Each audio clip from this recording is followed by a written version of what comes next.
경제 소식을 빠르고 친절하게 전달해 드립니다. 오늘 굿모닝 경제는 이정관 한양대학교 경제금융대학 교수와 함께하겠습니다. 어서 오세요. 안녕하십시오. 자, 지금 역전세 우려가 또 지금 커지고 있는 그런 상황입니다. 그래서 정부가 전세 보증 반환 대출, 그러니까 임대인들이 임차인들의 전세금을 반환해주기 위해서 대출을 받는 거죠. 이 부분에 대해서 DSR 규제를 완화하겠다, 이 부분을 좀 검토하겠다고 밝혔는데 좀 효과가 있을 거라고 보십니까? 어떻게 보세요? 일단 역전세를 이해를 하셔야 되는데 네. 역전세란 것은 이제 전세 계약자가 계약 초기 그러니까 처음에 계약금 낸 것보다 지금 전세 가격이 떨어져 가지고 예. 돈을 못 받을 위험이 커진 이런 상황이라고 보시면 될 것 같고요. 그 말은 이제 집주인이 그 차익만큼 사실 돈을 제대로 지급을 해야 이제 전세 세입자가 원활하게 새로운 집을 구할 수도 있고 자기 돈을 다 받을 수 있는 이런 상황이다라고 보시면 될 것 같습니다. 근데 이제 집주인이 이렇게 충분한 돈이 있고 집 가격이 많이 떨어지지 않았다 그러면 전세 가격이 많이 떨어지지 않았다 그러면 죄송합니다. 괜찮은데 그렇지 않고 전세 가격이 많이 떨어졌고 집주인이 충분히 돈이 없다 그러면 사실은 이 지금 세입자 현재 살고 있는 세입자 입장에서는 굉장히 불안하거든요. 돈을 못 받을 가능성이 생기지 않느냐, 또 법정 소송을 해야 되지 않느냐 이런 리스크가 굉장히 커지기 때문에 불안한 상황이니까 이런 부분에 한해서는 은행의 규제 때문에 돈을 못 빌려준 게 있다라 그러면 규제를 완화해서 일부 한시적으로 올려가지고 이 부분에 대해서는 대출을 받아서 현재 세입자한테 돈을 주자라는 그런 이야기라고 말씀드릴 수 있겠고요. 사실 이제 DSR 때문에 사실 대출이 많이 어렵긴 어렵거든요. 은행권 대출 같은 경우에는 흔히 말해 DSR 규제가 40%인데 원금의 10% 그리고 그 이자 금액이 합친 것이 총 소득의 40% 아래로 가야 된다는 상당히 타이트한 규제이기 때문에 네. 이 DSR 때문에 대출 좀 못 받은 경우가 많습니다. 그렇기 때문에 이런 DSR 규제를 조금 풀어가지고 역전세에 빠졌을 때 생기는 어떤 세입자에 대한 위험을 좀 감소시키자라는 노력으로 보시면 될 것 같고 어느 정도는 실효성이 있을 수 있다라고 보시면 될 것 같습니다. 예. 근데 이제 규제가 완화되면 그만큼 또 가계대출이 늘어나게 되고 또 부실 위험도 커질 수 있잖아요. 이 부분은 어떻게 봐야 될까요? 사실 최근 한국은행도 많이 이야기를 했는데 가구 부채 수준이 가계 부채 수준이 이제 우리나라 GDP 대비해서 너무 높다라는 이야기를 많이 하고 있고요. 네. 특히나 이제 3, 4월에 부동산 대출 규제 완화 같은 효과가 있어서 주택담보대출이 좀 늘었습니다. 그러니까 사실 신용대출은 지속적으로 금리가 인상됨에 따라서 감소하고 있는 추세인데 이제 부동산 대출 규제가 좀 풀리니까 흔히 말하는 주택담보대출이라고 이야기하죠. 네. 주택담보대출이 좀 늘면서 대출이 좀 늘어나는 게 아니냐라는 우려가 있는 게 사실이고요. 그렇기 때문에 이번에 이제 DSR을 약간 푸는 것은 어떤 계약서 기반으로 풀어야 되는 게 아니냐라는 이야기를 많이 하고 있습니다. 이 돈을 빌려줄 때 그러니까 일괄적으로 푸는 게 아니라 지금 전세 계약하고 이제 새로이 맞이하게 되는 전세 계약의 차이만큼만 딱 빌려줄 수 있게끔 해가지고 이 위의 용도로는 사용하지 못하게 그런 목적을 명확하게 해서 빌려주는 것이 타당한 것이 아니냐라는 논의가 사실 많이 나오고 있고요. 예. 실제로도 아마 금융위원회가 이런 방식으로 가지 않을까. 그러니까 돈을 빌려서 정확하게 이것을 지금의 세입자를 위한 용도로 써야지 자기만의 다른 용도로 쓰지 못하게끔 여러 가지 규제책을 만들고 있다라고 한번 보시면 될 것 같습니다. 네, 그러니까 용도를 명확히 규정을 해야 된다라는 거죠. 자, 어제부터 또 시행이 됐습니다. 그러니까 대출을 갈아탈 수 있는 거, 온라인 대환 대출 서비스가 어제부터 시행이 됐는데 좋은 반응을 얻고 있기도 한 것 같은데 또 반면에는 갈아탈 상품이 별로 없다 이런 반응도 좀 있는 것 같아요. 이제 사실 이제 예전에 대환 대출을 하려 그러면 한 은행에 갔다가 다른 은행 또 가서 또 파악을 여러 가지 해야 되는데 이제 플랫폼 상에서 예를 들어서 카카오페이라든지 토스라든지 혹은 일반 은행 플랫폼 상에서 다른 은행에 내가 이 비슷한 계약을 하면은 어떻게 금리가 되고 우대금리 흔히 말하는 어떻게 또 금리 할인받을 수 있을지에 대한 그런 정보를 제공하겠다는 게 지금 대환대출 서비스거든요. 그래서 이제 어제 카카오페이라든지 토스뱅크 중에 일부는 서비스가 잘 안 될 수도 있을 정도로 사람들이 많이 몰렸다라고 이야기합니다. 그래서 수십억, 수백억 원 가량의 돈이 왔다 갔다 하는 이야기가 많이 있고요.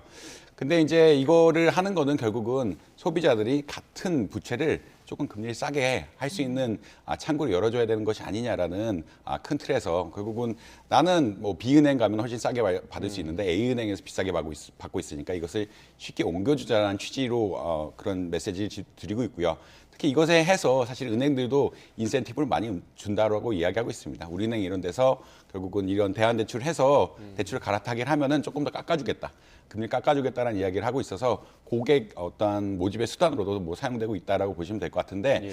근데 이제 또 결국은 이제 자기 조건이 가장 중요하고 얼마나 많은 은행들, 얼마나 다른 은행들 비교할 수 있느냐가 굉장히 중요한데, 아직 뭐 카카오페이 외에는 이제 시중 5개 은행이 다 비교되는 사이트가 없다라고 이야기하더라고요. 그렇기 때문에 이제 자기가 갈 수 있는 것에 대한 어떠한 폭이 좀 좁은 부분이 하나가 있고요. 그다음에 이거 검색을 해도 비대면 가서 하는 것보다는 약간 금리가 차이가 나는 측면들이 조금 발견되고 있다라는 그런 측면들이 있어가지고 아직까지 완벽한 시스템은 아닌데 차차 이런 것을 통합해 가면서 시스템을 개선해 나가야 되는 뭐 이런 상황이다라고 보시면 될 것 같습니다. 예. 네. 다음 주제도 살펴보겠습니다. 미중 갈등이 계속 심화하고 있는 상황에서도 미국의 거물급 CEO들이 중국을 이렇게 방문하고 있더라고요. 그 일론 머스크 테슬라 CEO도 중국을 방문했었는데 뭐 배터리 분야를 협력하기 위해서 방문한 걸까요? 이 방문을 이해하려 그러면 중국의 전기차 시장을 조금 이해해야 되는데, 예. 사실 작년에 중국에서 팔린 전기차가 세계의 50%를 차지한다고 이야기하고 있습니다. 그리고 올해 중국의 전기차가 뭐 900만 대 정도 팔릴 거라고 예측을 하고 있고요. 그러니까 중국의 예상되는 자동차 판매량이 한 2,700만 대인데 3분의 1 이상은 이미 전기차로 가고 있는, 전기차 분야만큼은 미국보다 훨씬 큰 시장이 중국이다라고 이야기할 수 있겠습니다. 그리고 테슬라는 중국에서 한 지금 2위쯤 차지하고 있는데, 비아디라는 중국 원래 브랜드가 있고 그냥 테슬라가 있고 그 아래 여러 브랜드들이 있는데, 사실 테슬라의 최근 어떤 시장 점유율이라고 이야기하죠. 시장 점유율이 뭐 2020년에 비해서 21년, 뭐 22년 하면서 조금 감소되고 있거든요. 이 감소되는 영향은 중국의 저가 자동차 어떤 공세라고 보시면 될 것 같습니다. 이 아무래도 이제 중국의 배터리 기술 같은 것들이 좀 발달하면서 좀 싸지게 되고, 네. 그다음에 기본적으로 중국이 2000년대 후반부터 굉장히 전기차를 육성하려고 했기 때문에 모든 브랜드들에서 굉장히 전기차 보조금을 많이 줬다. 그러니까 금융 지원을 많이 해줬다라고 아마 이해하시면 될 것 같습니다. 소비자들한테도 사실 많이 줬는데 한 10년 동안 40조 가량을 이런 보조금 줬다라고 이야기하고 있거든요. 그러니까 시장을 키우기 위해서 정부가 여러 가지 노력을 했고, 이에 따라서 다양한 업체들, 뭐 3-4개 업체가 지금 굉장히 유력한 경쟁력을 가지고 있는데, 테슬라 입장에서도 이러한 다른 중국 내수 시장의 전기차 업체와의 경쟁이 굉장히 부담스럽다라고 이야기할 수 있겠습니다. 최근 말로는 최근 어떻게 이야기가 나오냐면 중국의 반값 전기차 하겠다라고 그런 이야기들이 나오면서 테슬라가 어떤 중국 시장의 어떤 경쟁 격화에 심각한 위기감을 느끼고 있다는 건 분명히 사실입니다. 워낙 중요한 시장이고, 그다음에 중국 내부의 어떤 자동차 업체들이 굉장히 싼 가격을 내고 있기 때문에 가격 경쟁력을 유지하고, 그다음에 판매량을 유지하기 위해서는 방문해서 배터리 같은 것들을 중국 내에 생산하고, 그 생산한 거 가지고 조금 싸게, 그리고 그 가격 경쟁력을 가지고 시장 지분율을 유지해야 결국 전기차 시장의 어떠한 미래를 잡을 수 있다라고 이야기하고 있거든요. 그러니까 이게 전반적으로 이제 테슬라가 뭐 전 세계적으로 보면 가장 큰 어떤 전기차 업체이긴 하지만 중국만을 놓고 봤을 때는 경쟁이 굉장히 치열한 상태고, 지금 어떤 가격 경쟁이라는 큰 위기 상황이기 때문에 가서 적극적으로 중국의 뭐 배터리 공장도 짓고, 배터리 공장을 지은 것을 바탕으로 해서 좀 싸게 자동차도 만들고, 이러한 가격 경쟁력을 바탕으로 해서 중국의 내부 자동차 업체들과 경쟁을 도모하려는 그런 노력이 보이고 있다라고 보시면 될 것 같습니다. 네. 그러니까 미중 갈등 때문에 지금 뭐 중국의 뭐 수출을 막고 뭐 이런 상황들이 생기고 있는데, 그러니까 미국의 기업들은 결국에는 아까 그 말씀해주신 그 전기차 판매 관련 통계만 봐도 중국을 포기하긴 힘들다, 이렇게 판단을 하고 있는 걸까요? 예, 뭐 사실 이제 전기차 분야가 에너지 전환의 가장 큰 이야기라고 이야기할 수 네. 있겠고요. 뭐 발전소 이런 것도 굉장히 뭐 흔히 말하는 신재생 에너지 발전 이런 것도 어떻게 보면은 이제 향후 가장 중요한 분야라고 할 수 있고, 공급망 관리에서 중요한 분야라고 이야기하는데, 많은 원료들이 사실 중국에서 나옵니다. 그러니까 예. 희소 자원이라고 이야기하는데, 희소 광물 혹은 희소 자원이라고 많이 이야기하는데, 이것을 만들 때 굉장히 오염 물질이 많이 나오기 때문에 실제 원산지는 칠레나 호주라고 할지라도 한번 중국에 가서 나와야 이제 다른 나라로 공급되는 시스템이거든요. 그러니까 채굴을 하더라도 이것이 산업용으로 쓸 수 있게 하려 그러면 중국이 약간은 어떻게 보면 오염 물질을 감수하고 이것을 생산해내고 있기 때문에 이런 오염 물질, 그런 결국 공급망의 핵심을 차지하고 있다. 결국은 모든 희소 광물 공급의 70-80%, 뭐 심하게는 90%까지 중국이 껴있기 때문에 물론 이게 장기적으로는 중국 아닌데다 이런 희소광물을 처리할 수 있는 공장을 짓고 공급망 이전이 가능하지만 근데 미국도 에너지 전환에 굉장히 큰 목표를 세웠거든요. 뭐 바이든 정부가 나와서 2032년에는 전기차를 뭐 60% 수준까지 올리겠다라는 굉장히 신차 판매 중에 전기차 60%까지 올리겠다는 굉장히 강력한 어떤 정책을 드라이브하고 있기 때문에 당장 뭘 만들 수 없는 상황에서는 결국에 중국에 의존할 수밖에 없다. 그 전기차 시장 자체가 워낙 중국이 크고 이런 배터리라든지 다양한 중요한 자원들을 만드는 어떠한 중요한 이제 산업 제품을 만드는 어떤 원재료들이 중국에서 많이 나오기 때문에 단기간 뭐 2030년, 2040년까지는 결국 중국의 의존도를 줄이긴 하겠지만 급격하게 줄일 수는 없고 만약 급격하게 줄인다면은 그 기업의 경쟁력이 떨어진다는 이야기거든요. 다른 데서 비싸게 사서 만든다는 이야기이기 때문에 급격하게 줄일 수는 없는 상황이기 때문에 중국 시장을 포기할 수는 없다. 그렇기 때문에 기업들이 방문을 하고 여러 가지 교류를 통해서 자기네 기업의 경쟁력을 높이고 그다음에 시장 점유율을 높이려는 그런 노력들을 보이고 있다라고 보시면 될 것 같습니다. 예. 네. 자, 끝으로 해외 증시도 살펴보겠습니다. 뉴욕 증시, 유럽 증시 모두 하락 마감했네요.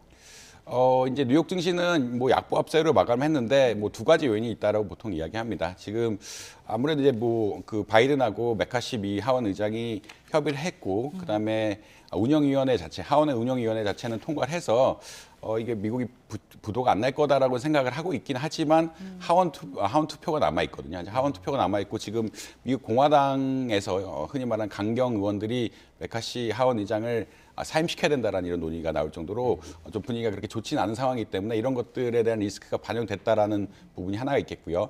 그다음에 나스닥 지수가 워낙 많이 올랐죠. 5월달에 6% 이상 올랐는데 특히나 AI 관련 지수에서 많이 올랐는데 이런 것에 대한 부담이 있으면서 뭐 다우존스, S&P 500, 나스닥 지수가 전반적으로 하락한 상태로 조금 마감했다라고 보시면 될 것 같습니다. 네.